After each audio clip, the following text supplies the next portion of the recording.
Gak usah kita ke dalam materinya, itu landasan hukum dan peraturan pasar modal Indonesia. Undang-Undang Pasar Modal Nomor 8 Tahun 1995 tentang pasar modal. Peraturan Otoritas Jasa Keuangan Bidang Pasar Modal tahun 2015. Peraturan-peraturan Bursa Efek di Indonesia. Fatwa DSN MUI Nomor 8 Tahun 2011 tentang mekanisme perdagangan saham atau BI. Kegiatan ada yang di pasar modal dan kegiatan investor.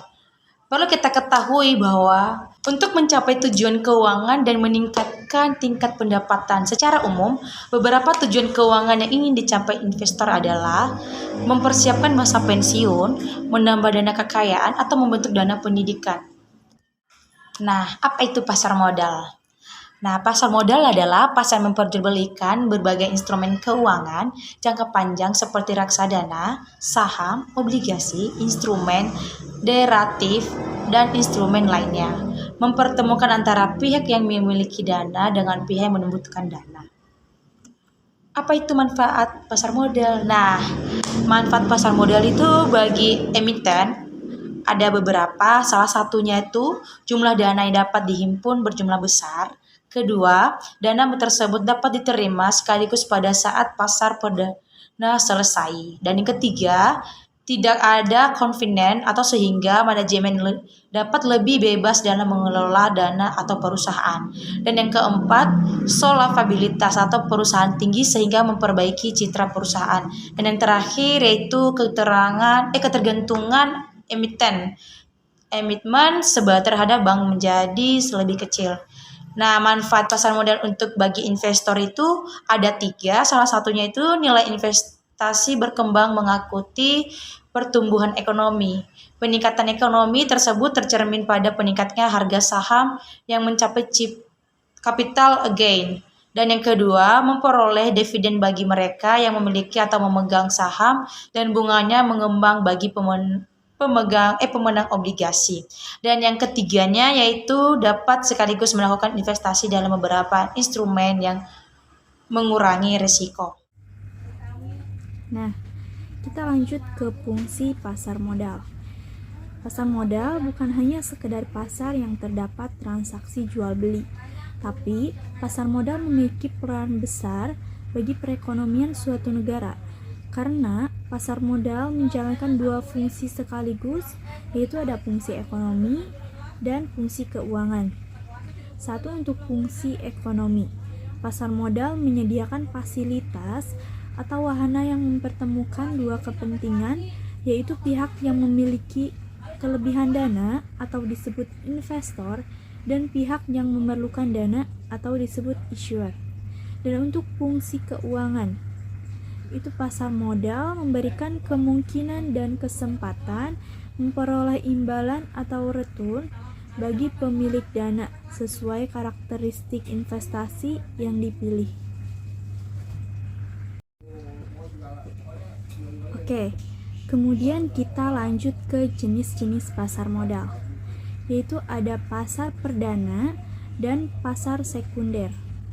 Untuk pasar perdana, perdagangan saham untuk pertama kalinya sebelum dicatat Bursa Efek Indonesia atau BEI dalam jangka waktu sekurang-kurangnya 6 hari kerja. Harga saham pasar perdana ditentukan oleh penjamin emisi dan perusahaan go public berdasarkan analisis fundamental perusahaan yang bersangkutan.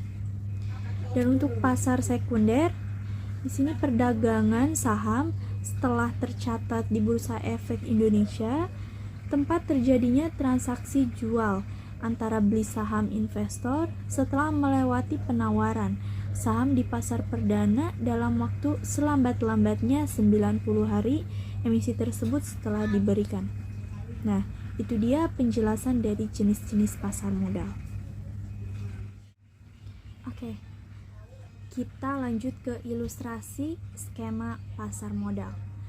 Sekarang saya akan menjelaskan untuk ilustrasi skema pasar perdana.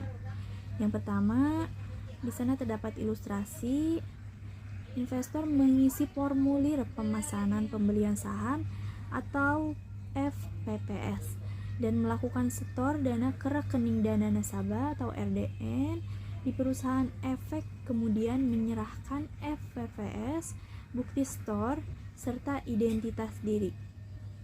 Dan perusahaan efek akan menyerahkan FVPS ke penjamin emisi untuk kemudian dilanjutkan ke Biro Administrasi Efek atau BAE untuk mendapatkan penjatahan saham. Setelah mendapatkan konfirmasi dari BAE untuk penjatahan saham, maka informasi tersebut akan langsung diinformasikan ke investor. Form pemesanan saham akan dikumpulkan secara kolektif di BAE. Ya, itulah penjelasan dari ilustrasi skema pasar perdana. Oke, berikutnya contoh konsep dasar saham, yaitu contohnya Dodi memiliki modal saham 10 juta. Dari modal itu, dia membuat toko baju. Setelah usahanya berkembang, Dodi mengajak Didi sebagai mitra penyertaan modal. Dan ketika memerlukan modal yang lebih besar lagi untuk mengembangkan usahanya, selanjutnya Dodi dan Didi mengajak masyarakat sebagai mitra melalui pasar modal. Oke, di sini ada beberapa prinsip-prinsip dasar berinvestasi di pasar modal. Yang pertama yaitu mempergunakan dana lebih.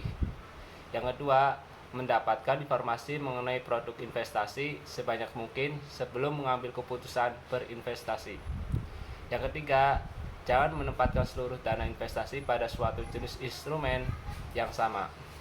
Yang keempat, kenali perusahaan sekuritas di mana Anda berinvestasi. Yang kelima, investasi secara berkala dengan orientasi jangka panjang.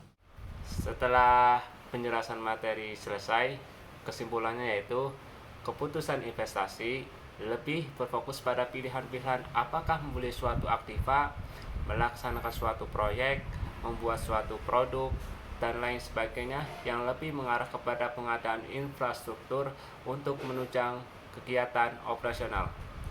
Pasar modal sebagai sarana investasi dapat digunakan oleh investor untuk ikut serta dalam kepemilikan saham suatu perusahaan. Pasar modal merupakan tempat perusahaan yang membutuhkan dana untuk menjual surat berharga jangka panjangnya dan tempat para investor melakukan investasi.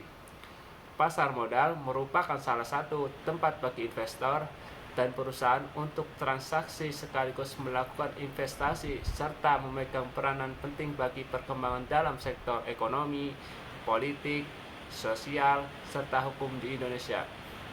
Beberapa dinamika dalam pasar modal menyebabkan terhalangnya pencapaian tujuan dalam pasar modal itu sendiri.